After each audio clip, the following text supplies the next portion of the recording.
C'est un président de la République convaincu que le secteur agricole constitue un pilier majeur pour un développement durable et une aubaine pour les générations futures qui s'est déplacé personnellement pour inaugurer ces laboratoires dont les résultats seront bénéfiques non seulement pour la République démocratique du Congo, mais aussi et pour toute l'Afrique.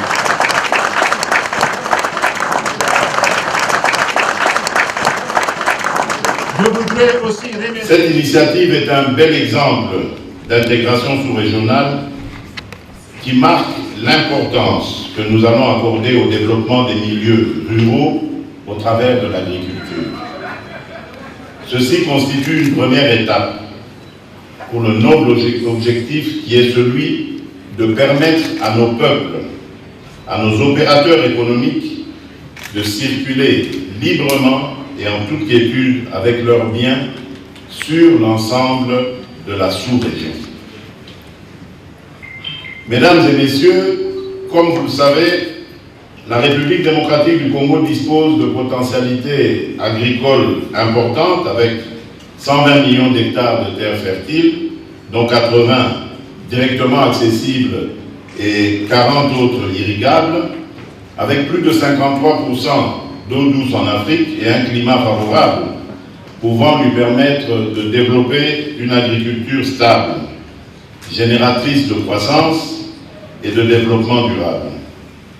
Cependant, comme le président de la BAD, de la Banque africaine du développement, aime bien me le rappeler, on ne peut ni manger ni vendre le potentiel.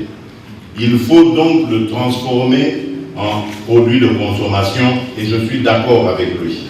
Cette cérémonie a été ponctuée par plusieurs allocutions, notamment celle de l'ancien président du Nigeria, Olusegun Obasanjo, dont la station porte le nom en signe de reconnaissance pour son engagement pour le développement agricole en Afrique. Ces prouesses ont été saluées par le président de la Banque africaine de développement, situé à une vingtaine de kilomètres de la ville de Bukavu.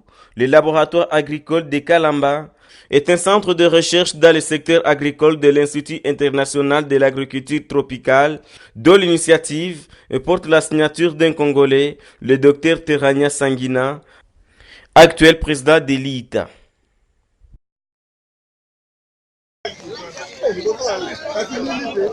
Les feux allumés sur la route, le jeune Jean jouant à la balle, des pierres pour barricader la route de Matadi. C'est de cette manière que la population du Kondumez exprime son désarroi envers les autorités du pays pour une solution urgente. Cette érosion qui était en voie d'être maîtrisée avance malheureusement avec une vitesse vertigineuse. La pluie qui s'est abattue tôt ce matin, vers 2h, 3h du matin, a plongé des familles entières dans la désolation, la tristesse et l'inquiétude. Des parcelles emportées, des murs écroulés, plus grave encore, cette école suspendue qui ne verra peut-être plus ses élèves pendant un long moment si rien n'est fait. Aux autorités politico-administratives de prendre à bras-le-corps cette situation pour des solutions idoines. Au quartier Bianda et Massangambila, les spectacles est désolant. Plusieurs têtes d'érosion sont remarquables sur cette avenue où la circulation est devenue impossible depuis ce matin. La population est dans la tourmente. Les travaux d'asphaltage de cet axe annoncés n'ont jamais commencé. Les engins de l'OVD ont juste creusé et nivelé la route pour s'effrayer un passage vers les campements de la société chinoise. À Kimwenza, les retours de la pluie pourraient faire disparaître les quartiers Bianda si l'autorité n'y prend garde. La population lance un SOS aux autorités compétentes, surtout au chef de l'État, pour un début effectif des réhabilitations de la route de Bel Air. Dans la commune de Selembao, les marchés se voient de plus en plus détruits. Ici, motards, chauffeurs des taxis, piétons se disputent les passages. Il faut être fort pour s'effrayer un chemin. Cette chaussée qui, du jour le jour, devient une rivière d'eau à odeur nauséabonde, ne facilite pas la circulation. Tout près, ce sont des légumes posés à même le sol. Que dire donc de cette route de Selembao qui, depuis un bon bout de temps, n'est devenue que l'ombre d'elle-même? À la première rue Limete Mososo, c'est tout un quartier qui risque de disparaître, un quartier qui n'existe que des noms, des avenues ressemblant à des petits lacs, des maisons inondées. Aux autorités d'en tirer les conséquences.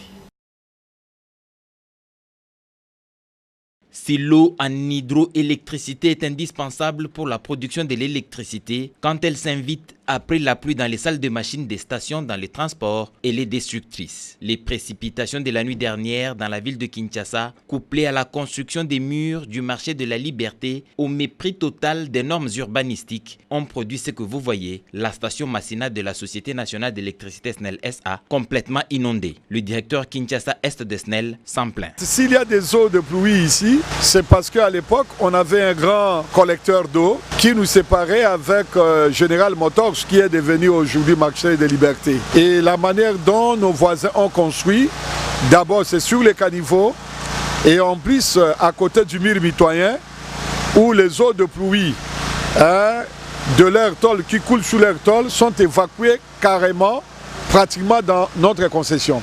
Et si les dispositions ne sont pas prises aujourd'hui, je crois que ça serait de la catastrophe. Tous les abonnés SNEL desservis depuis cette station sont, comme vous pouvez l'imaginer, sans électricité. Le voisinage SNEL, marché de la Liberté, doit être lavé de tout malentendu afin que la sérénité permette à chaque structure de s'occuper froidement de son objet social.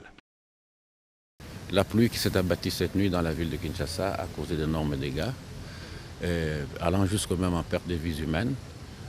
Dommage. Aussitôt saisi de la chose, on s'est réveillé à 6 h du matin. On a essayé de faire 2-3 visites sur le site et nous avons constaté que le dégât était effectivement très sérieux. Tôt le matin, nous avons saisi notre collègue de finances qui a dit qu'il devait très rapidement rencontrer le Premier ministre pour qu'une solution soit trouvée. Et à notre niveau, nous avons réuni nos régies, l'OVD, l'Office des routes, les agences qui s'occupent justement de réfection des travaux dans la route. Et là, je sors de cette réunion, un devis m'a été donné pour que les travaux soient urgemment exécutés aujourd'hui. Voilà, je viens d'obtenir la réponse auprès du Premier ministre qui vient d'instruire le ministre des Finances de caisser un montant dans les 40 minutes qui suivent. Et les engins seront sur des sites importants, surtout sur la nationale numéro 1. C'est sur la nationale numéro 1 au niveau de l'UPEN. C'est la société chinoise Grec 7 qui avait commencé les travaux, mais qu'ils avaient interrompu depuis le mois de mai. Là, la solution, nous venons de la trouver. On va essayer de sécuriser la route pour qu'on ne se casse pas.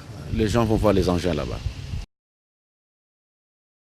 Après s'être occupé en urgence des dégâts causés par la pluie tombée sur Kinshasa, le Premier ministre Ilunga Ilunkamba a posé son regard sur des dossiers économiques variés. Le comité de conjoncture sous sa présidence a examiné la note économique présentée par la vice-première ministre, ministre du Plan Élisée Munembwe.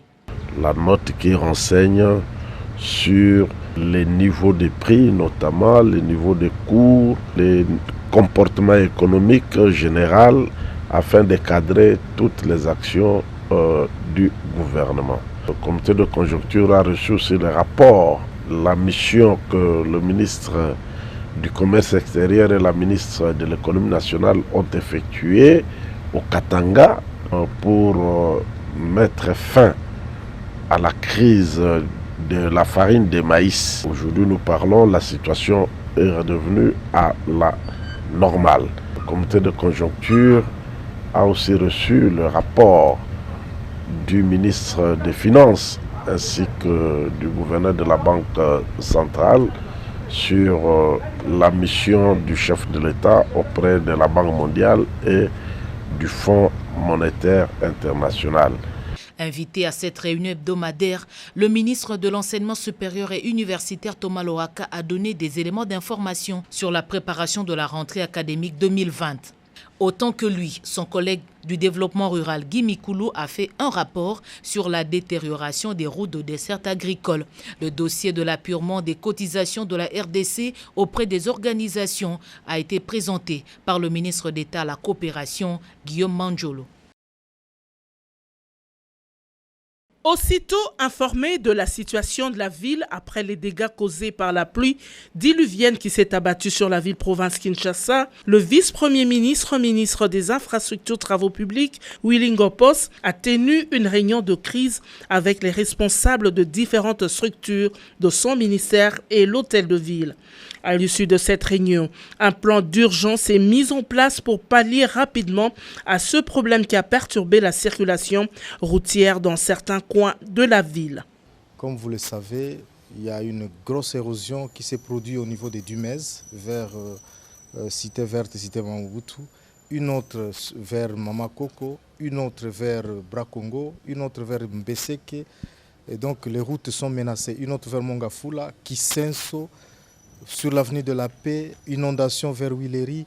Et donc tous ces dégâts-là ont été revus avec le Premier ministre qui a tout de suite décrété un programme d'urgence qu'il va soumettre au gouvernement pour que des moyens nécessaires soient mis à disposition de nous, les services des ITPR, pour que nous puissions nous attaquer à ce phénomène et répondre aux besoins de la population, donc la quiétude, pour qu'ils puissent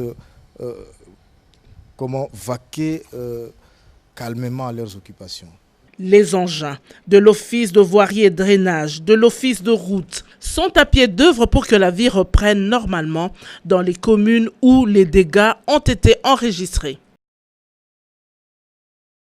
Troisième session ordinaire du Parlement panafricain CERT. Elle se tient à Midron, en Afrique du Sud. Pour sa première participation, la présidente de l'Assemblée nationale de la République démocratique du Congo a fait une entrée fracassante au milieu de ses collègues. La très vénérable honorable Janine Mabunda Lyoko, présidente de l'Assemblée nationale de la République démocratique du Congo, première femme élue à ces fonctions depuis les indépendances en 1960. C'est elle qui nous fait l'honneur de nous visiter ce jour.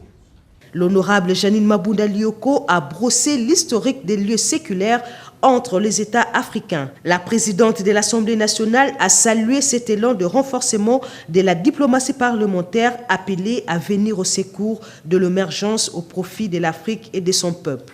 Inspiré du thème de la session, le speaker de la Chambre basse du Parlement congolais a tout circonscrit en lançant un appel à la mobilisation des ressources et expériences.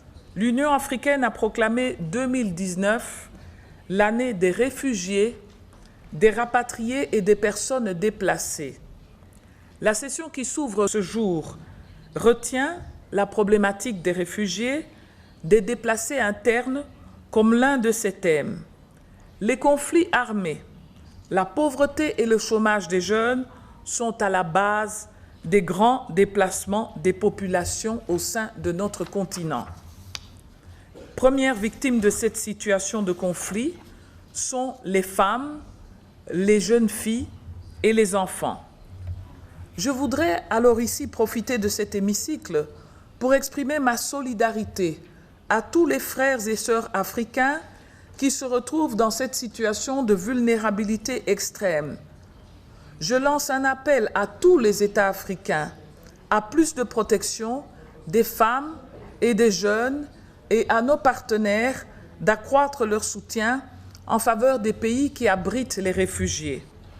Nos populations africaines, du nord, du sud, de l'est comme de l'ouest, ainsi que du centre, nous interpellent pour que des actions concrètes soient prises en vue d'améliorer leur quotidien.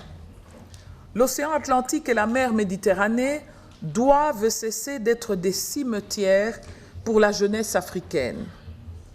Comme dirigeants, nous avons donc le devoir d'offrir à cette jeunesse des opportunités en termes d'emploi pour que soit bannie la peur du lendemain. Il vous appartient de formuler des recommandations et résolutions précises dans le sens de l'amélioration de la gouvernance politique et économique. Ouvert le 7 octobre 2019 par le président du Parlement panafricain, les travaux de cette session ordinaire prennent fin le 19 du mois en cours. Entre-temps, les différentes commissions sont mises en œuvre en vue de l'étude approfondie des matières prévues à l'ordre du jour. Le contrôle du gouvernement est l'une des prérogatives du Sénat lui reconnue par la Constitution et les règlements intérieurs. La ministre de la fonction publique, Yolande Bongo Bosongo, qui tient à initier une série de réformes sur l'amélioration des conditions des fonctionnaires et agents de l'État avec une implication budgétaire, a soumis son projet à l'autorité budgétaire, le président du Sénat, Alexis Tambo Mwamba. Question d'avoir son appréciation. Je voulais aussi, dans le cadre du Sénat, obtenir aussi une orientation, pourquoi pas, par rapport à la gestion du personnel de l'État au niveau du Sénat. Éventuellement, étant autorité budgétaire aussi, voir sur l'ensemble du pays quelles sont les préoccupations qui se posent autour de la question de la gestion du personnel de l'État et comment nous devons nous y prendre par rapport aux objectifs que nous avons au niveau du gouvernement. Pour palper les réalités du fonctionnement de la Chambre haute du Parlement, les hauts cadres de l'administration du Sénat a conféré avec les bureaux, suivis des syndicalistes et de la commission genre de cette deuxième institution du pays. Les rapporteurs du Sénat, professeur Prince Kaoumba, et le président de la délégation syndicale, François Poutou, font le point. Il était de bonne loi que la délégation syndicale vienne s'entretenir avec ses bureaux, lui présenter ses civilités et faire l'état des lieux de l'administration en ce qui concerne ses préoccupations en termes des conditions de vie et de travail. Le président du Sénat a tenu à palper du doigt les réalités de la vie quotidienne de l'administration. Ça permet d'avoir une vue d'ensemble de la marche du Sénat, des problèmes, des préoccupations du personnel. Nous travaillons avec des hommes. Si vous ne les écoutez pas, alors à ce moment-là, comment allez-vous résoudre leurs problèmes? Il faut les écouter, vous serez au fait de leurs préoccupations et vous pourriez ainsi rencontrer ces préoccupations et permettre au Sénat de bien faire son travail. ITB Kokolo, ce bateau qui a fait le beau temps il y a quelques années, revient sur les eaux avec une nouvelle énergie. Ce bateau complètement réhabilité, portant peau neuve, va bientôt prendre la direction de Kisangani Boyoma Singamwambe. Avec l'impulsion du chef de l'État, Félix Antoine Tshisekedi, et l'accompagnement du gouvernement qui permet en fait, la relance des activités, ITB Kokolo lève l'ancre pour Kisangani. Maintenant, s'il y a des impératifs d'exploitation qui peuvent justifier un glissement, naturellement, nous allons tenir la population informelle. Toutes les batteries sont mises en marche. Le commandant de bord, le barreur, celui qui assure la communication, le restaurateur, les hommes et femmes de chambre, le corps médical, bref, tous les membres d'équipage sont prêts pour cette nouvelle aventure. Notre caméra a visité les chambres. De la chambre luxueuse occupée jadis par feu président Mobutu, en passant par des chambres VIP de luxe, des chambres familiales, des chambres première classe, toutes bien équipées, climatisées, avec téléviseurs, des installations hygiéniques très propres, des gilets de sauvetage pour tout passager. Toutes les conditions sont réunies pour un voyage des rêves. Côté restauration, tout est à la perfection. Les clients vont manger à leur faim. Une boîte de nuit est même prévue pour se détendre. Gaieté, bonne humeur oblige. Un espace réservé aux fêtes, aux fiançailles, aux anniversaires est prévu. La société commerciale de transport et de port se veut un nouveau regard et une révalorisation du fleuve Congo. Nous avons un potentiel qui mérite d'être présenté à la population et aux autorités. Vous avez vu le Kokolo, c'est que Kokolo offre comme condition d'accueil. Le ministre du portefeuille il a dit, la vision du gouvernement, c'est de faire voyager la population dans des conditions de sécurité. Et c'est la mission que la STP a. Les clients ne peuvent en aucun cas souffrir de maladies hydriques. Une usine de transformation d'eau avec des produits bien traités est sur place. Question d'offrir aux passagers de l'eau potable de bonne qualité. 2 chambres froides de grande capacité, une pour légumes, une autre pour poissons et viande. Côté énergie électrique, le problème ne se pose pas. 2 groupes électrogènes sont prévus. Le bateau ITB Kokolo va traîner 7 barges avec un tonnage de 1700 tonnes à l'aller et 2000 au retour. Pendant que ITB Kokolo se prépare, Gungu en provenance de Bandundu a accosté. En toute quiétude, le commandant de bord s'est dit heureux d'avoir conduit ces bateaux réhabilités par le fils maison au chantier naval de la société commerciale de transport et des ports. Le bateau Louberou n'est pas en reste. Avec ses 6 barges en provenance de Kisangani, il a accordé à la gare fluviale de la société commerciale de transport et des ports sans incident. Des grumes, des véhicules 4x4, des voitures, des jeeps, des containers, des gros véhicules, des sacs de maïs et des farines de manioc pour alimenter le marché de Kinshasa. Il y a de quoi réjouir les autorités de cette entreprise qui remercient le président de la République, Félix Antoine Tshisekedi Tshilombo, et tout son gouvernement pour cette marque de confiance. Les anciens présidents des assemblées provinciales sollicitent l'implication du vice-premier ministre, ministre du budget, Jean Baudouin Mayomambeke, pour les paiements dans un délai raisonnable de leurs émoluments et indemnités. Un droit repris dans les dispositions légales, a martelé François Madila, chef de la délégation.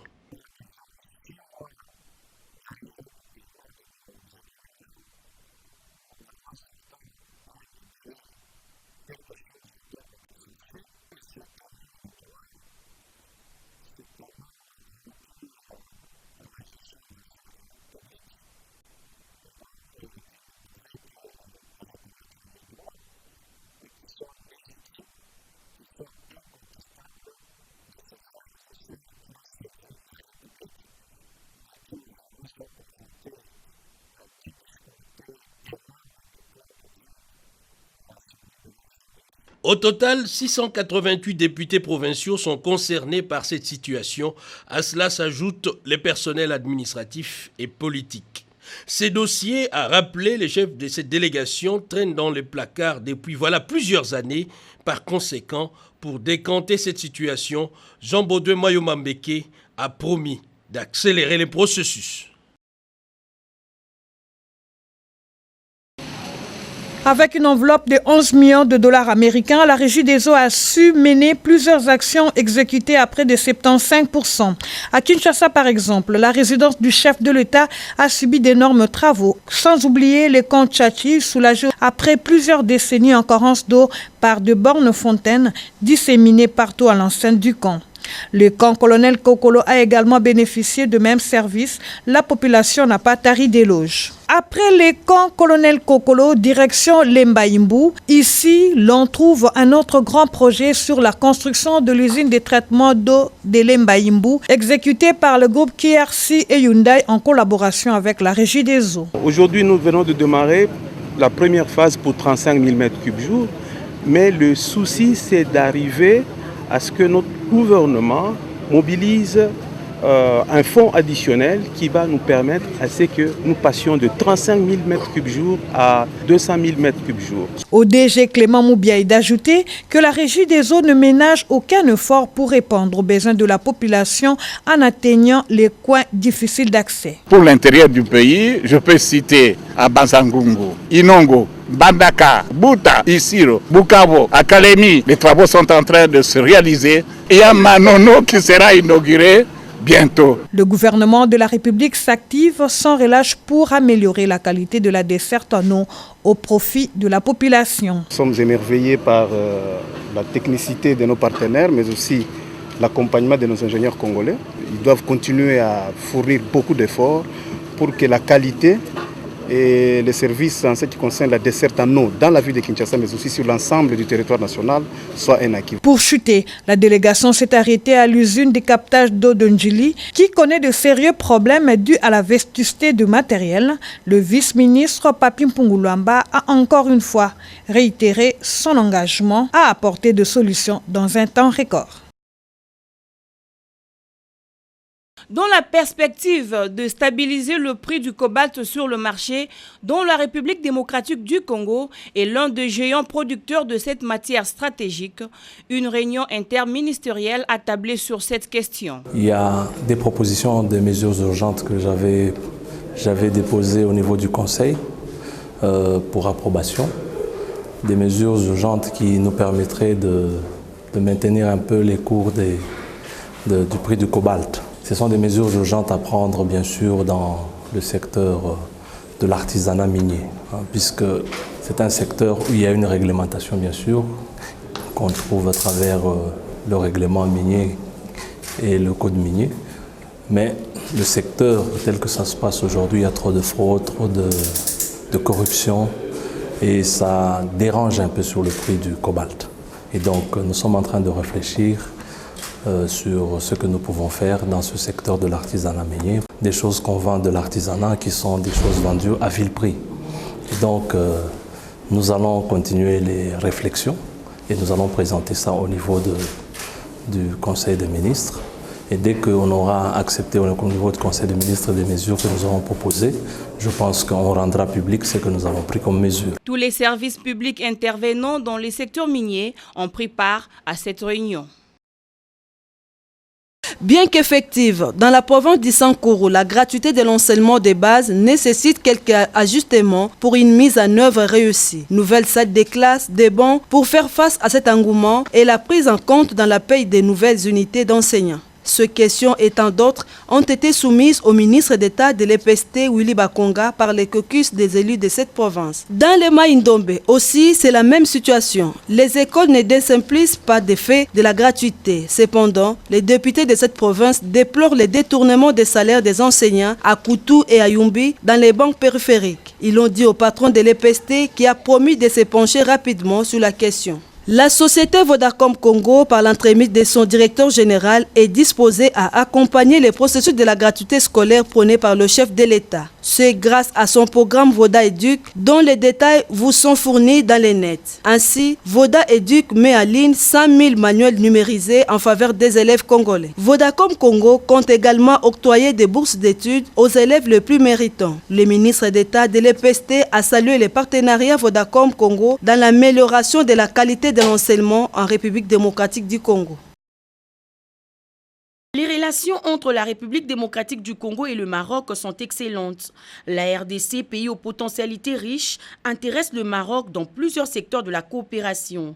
C'est dans ce cadre que l'ambassadeur du Maroc en RDC, Rachid Agassim, a exprimé au ministre d'État de la coopération internationale, intégration régionale et francophonie, Maître Pépin Guillaume Manjolo, la volonté de son pays d'intervenir en RDC dans le domaine prioritaire d'agriculture, infrastructure et formation professionnelle. La RDC et le Maroc entretiennent des relations historiques. Le tourisme terre fertile en République démocratique du Congo s'ouvre au monde pour des éventuels investissements. Et l'Afrique compte établir ce contact eu égard des opportunités qu'offrent les pays de Lumumba. C'est dans ce contexte que la directrice du projet Invest DRC, Anita Kruger, s'est entretenue avec le ministre du Tourisme, Yves Mbukuluzola, sur la participation du patron du tourisme au prochain forum économique qui se tiendra dans le tout prochain jour en Afrique du Sud. Autre audience accordée par le ministre du Tourisme, c'est celle avec la conseillère politique de l'ambassade de Belgique en RDC, Sarah Gascoire. Les discussions ont tourné autour de la reprise de la coopération bilatérale entre les deux pays, plus spécifiquement sur des projets liés à la réhabilitation des sites historiques communs avec l'ancienne métropole à l'image de la première résidence du gouverneur belge à Boma. La République démocratique du Congo a besoin de couvrir sa consommation en pétrole par la production de tous les pays amis, entre autres les Soudan et la République islamique d'Iran. Les ambassadeurs de ces deux pays ont échangé tour à tour avec le vice-ministre des hydrocarbures sur cette question. Le Soudan et l'Iran promettent de ravitailler la RDC en pétrole. La semaine belge annonce ses couleurs au cours de cette conférence de presse. Cette rencontre qui met en lumière l'expertise des Congolais et des Belges dans plusieurs domaines de développement d'un pays. Cette initiative, qui est déjà à sa deuxième édition, démarre le lundi 14 octobre au samedi 19 octobre 2019. C'est ici l'occasion pour l'ambassadeur du Royaume de Belgique en RDC, Johan Indekou, de relever l'importance que son pays attache aux relations multilatérales et bilatérales avec la RDC. La semaine belge permettra à travers les conférences, les tables rondes, de comprendre les enjeux d'aujourd'hui et d'hier en République démocratique du Congo. À la tête du regroupement politique Action Alternative pour le bien-être et les changements, AAB, depuis 18 mois, Shadrack Baïchoura vient de céder les fauteuils de la présidence à l'honorable Bienvenu Liotanjoli pour un mandat de 6 mois renouvelable. Cette cérémonie de remise et reprise s'est déroulée en présence de présidents et autorités morales des 16 partis politiques qui constituent ces regroupements politiques. Dans le cadre du principe de la continuité, l'honorable Bienvenu Liotanjoli promet de s'engager pour la visibilité de AAB sur toute l'étendue de la République et de défendre les acquis du FCC. Aujourd'hui que nous acceptons cette charge que vous nous avez confiée avec tous les comités, qui a été élu avec moi, nous voulons vous faire 2 promesses. La première, c'est de continuer l'œuvre qui a été commencée. La deuxième promesse, c'est de faire de notre regroupement si pas le plus grand de notre pays, puisque nous le sommes déjà, mais nous devons réaffirmer cette place que AAB doit occuper. Nous dépendons de notre grande famille politique qui est le FCC et nous avons des objectifs au sein de notre grande famille politique. Nous allons défendre l'image de notre autorité morale. Si aujourd'hui la RDC fait la fierté de tous les pays africains, c'est parce qu'il y a un homme qui s'est levé, qui a pris le courage de céder les pouvoirs démocratiquement et pacifiquement. C'est Joseph Kabila Kabange. L'actuel président des AAB, Bienvenu Lio Tanjoli, est l'autorité morale de l'Alliance des chrétiens démocrates progressistes et député national élu de la circonscription électorale de la Lukunga. Lancement officiel du système numérique du régime de la carte jaune de Comesa à Beni au Nord Kivu. Ce mardi 8 octobre 2019. Cet atelier a été ouvert par le maire de ville de Beni et a connu la participation de responsables de services étatiques, des associations et des opérateurs économiques qui voyagent dans des pays de la sous-région du Comesa. Mais qu'est-ce le régime de la carte jaune du Comesa? C'est le régime de la carte jaune. Ce régime, c'est une assurance régionale de responsabilité civile automobile mise sur pied par les pays membres afin de permettre aux opérateurs économiques de circuler librement dans l'espace comme ça. Donc aujourd'hui, la carte jaune, qui est une preuve, qui est une assurance internationale, est devenue un élément de paix, un élément sine qua non sans lequel vous ne savez pas traverser la frontière. Raison pour laquelle nous sommes venus ici à Beni, là où il y a beaucoup d'opérateurs économiques, pour leur apporter ces messages. À la fin de ces travaux, le participant était satisfait de ces échanges fructueux. Dans la mesure où la République démocratique du Congo fait partie de la sous-région de la Comesa et la numérisation en ce qui concerne les assurances, l'indemnisation, en tout cas c'est une notion très importante. Et c'est pour cette raison-là que nous saluons à juste titre, à sa juste valeur, l'équipe qui a été dépêchée par la direction générale de la SONAS pour pouvoir nous sensibiliser dans ce sens-là. En tout cas, il mérite quand même une palme d'or. Et sur terrain, nous allons nous référer à toutes les recommandations qu'ils nous ont formulées à travers cet atelier.